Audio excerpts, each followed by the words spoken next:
So in this video, I'm going to explain the games the avoidant play, the power games the avoidant plays, and how to win, right? But the first thing that you guys need to understand is they play these games, and some could call them games or, mind games. It is not coming necessarily from a place of being malicious. I know a lot of you guys out there have this perception that, they're all just narcissists. And the difference between a narcissist who knows they're playing these games and an avoidant is the intent, right? The narcissist does it because they're so insecure that they need to make you feel bad in order to put themselves in a higher place so that they can feel better. Whereas the avoidant does it to keep you at a distance so that they don't get hurt, right? And so that's the difference. But that being said, a lot of the times, when the avoidant starts to pull away, they're not only doing that to maintain distance so that they can self-regulate, but they're also doing it as a test, right? Sometimes, and I've seen this in my own life, where out of nowhere, my ex-girlfriend would just start a fight or complain about something that I didn't even know was an issue, right? Because what they're really doing is they're trying to test you to see where your line is, where your limit is. Because they're thinking, well, you're going to leave me.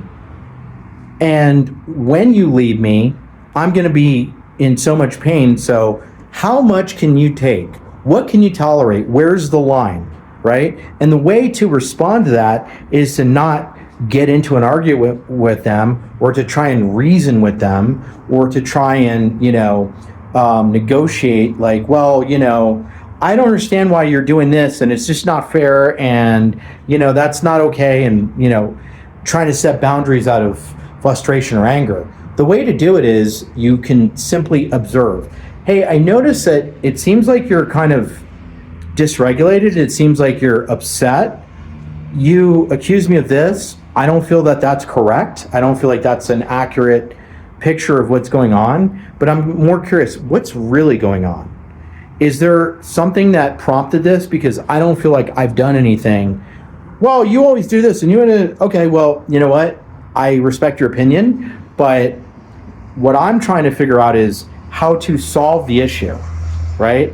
And I noticed that you're not really open to discussing what the real issue is. When you're ready, I'm here to discuss it. No pressure, but this is what I need so that we can both work on this and come to an agreement.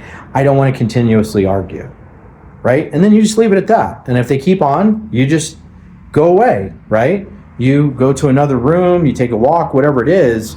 But what that shows is, hey, I'm not going to get triggered every time that you test me. I am in control, not you, right?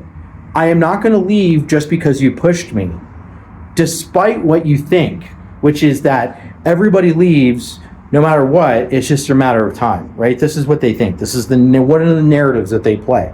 And so they will test you in order to see where your line is so that they know, okay, this is going to come up soon.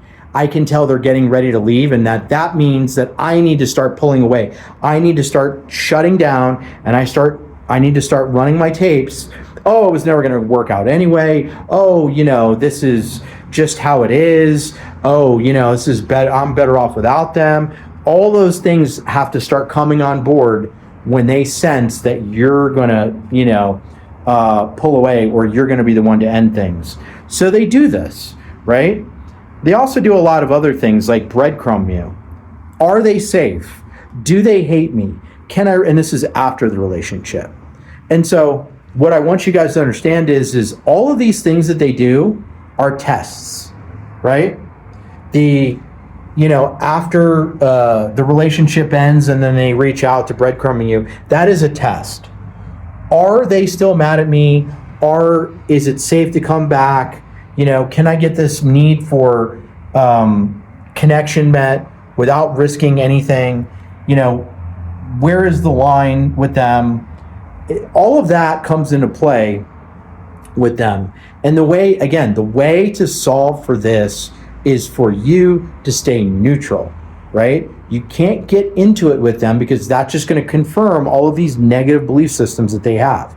And the last thing you want to do is give them the power and control and to feed into this narrative that they already have playing, that they are unsafe with you and that it's just a matter of time, right? So I hope that helps.